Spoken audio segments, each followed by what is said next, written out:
On the motion to amend and report Assembly Bill 4131, Mr. Bergen. Yeah, I'd like to just highlight a couple of things Mary Lou said, and thank you, Mary Lou, for making those points. I think they're very valid.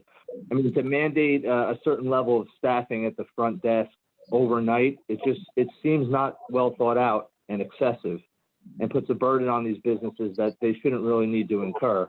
That's the first thing. The second thing is the language in there that says for the rooms to be cleaned every day.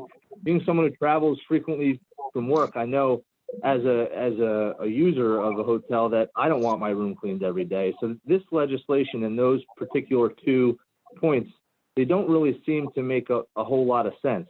And I have read the Safe Stay Sanitation and Reopening Plan, and I think this process we're going through right now is a prime example of where we have the industry experts putting forth a plan that makes complete sense, and we're trying to mucky it up as legislators and force our views on these things that don't really address any particular problem or solve any problem.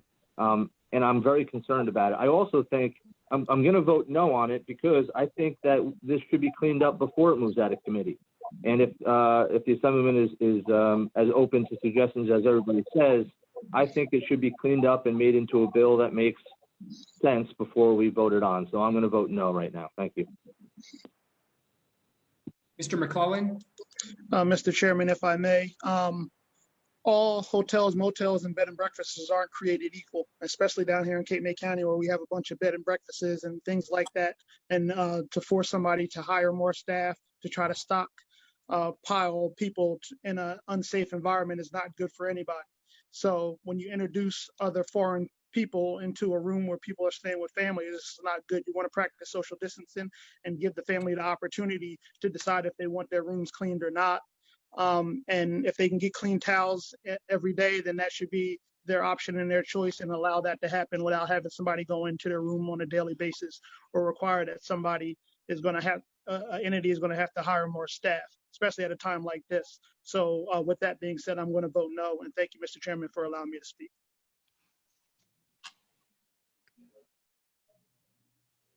Rooney. Mr. Chairman, Mary Lou made some very good points. In balance, the concept of this bill is something I agree with, but there are issues that were raised by the restaurant and hospitality business that really we should look closer at. As I said, in balance, I agree with the bill. We should look towards more safety. We should look to allowing these type of businesses to reopen with safety in mind. But more importantly, we need to get the economy open, and this is just one element of it. I'm going to vote yes for release at this time, and I'm hoping that the restaurant and hospitality industry works closely with Assemblyman Karabedchuk to improve the bill so they in turn agree with it. So again, I'm voting yes for release only at this point. Mr. Webber. Yeah, Chairman, my colleagues have all made good points. This seems to be an issue that is important, but that's over legislated. No reason why the Assembly has to weigh in on how many people need to be at a front desk at any particular hotel at any particular time. I don't think the legislature should be commenting on exactly which rooms need to be cleaned and which guests need to get clean towels and when. So laudable purpose, an important public health purpose, but again, I think it goes a little too far. I'll abstain today.